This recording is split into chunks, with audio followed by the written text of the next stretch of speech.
This is Nick with Build Brothers Roofing at 10313 San Vicente Boulevard. We're on top of an asphalt architectural shingle roof. Now this is somewhat of a lower slope roof. I think this is right on the cusp of a 312, 212 pitch. But we'll notice right off the bat, we got a lot of granule loss on this product.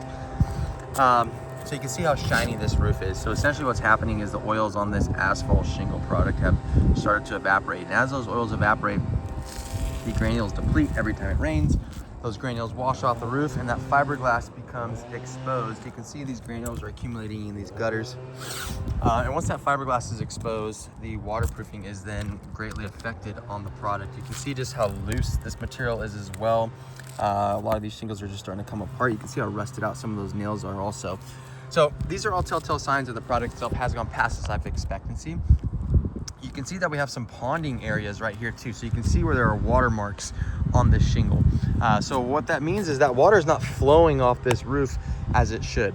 Now we can keep this asphalt shingle product on this roof, but because it is such a low slope roof, we're gonna need to upgrade the underlayment to a titanium peel and stick underlayment, which is a very thick and sticky self-adhesive product, just to ensure the proper waterproofing on this roof.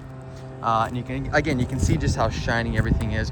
We got a big leak coming right from this area. We got a bunch of solar penetrations on this roof, so we're gonna need to be removing these solar panels that are on the roof and reinstalling them. Both my roofing crews and solar crews are in-house crews. Removing and reinstalling solar panels is pretty much part of almost every job that we do in San Diego, because so many people have solar panels on the roof. We had a bunch of skylights on this roof as well. We have a total of 4 skylights on this roof. The skylights look to be in pretty decent shape, although some of them are cracked. You can see this one has a big crack on it. This one looks to be okay. No cracks on this one. No cracks on this one either. But again, it's always a good time to replace the skylights when you are replacing the roof. The skylights are going to need to be removed and reinstalled during the process, so this would be a good time to do it. But I am going to recommend that we tear this roof off down to the wood decking. We want to address any kind of bad wood that is underneath this roof. Wood repair is always that unknown variable. We never know how much wood is going to need to be replaced, but especially when you have some pretty large leaks coming from the roof itself, there will be some wood repair on this project. Once we tear this down to the decking, we're going to upgrade the underlayment to that titanium peel and stick underlayment. We're going to add brand new starter shingle along the entire perimeter, brand new drip edge as well. Drip edge is this piece of metal flashing that goes along the eaves of the home.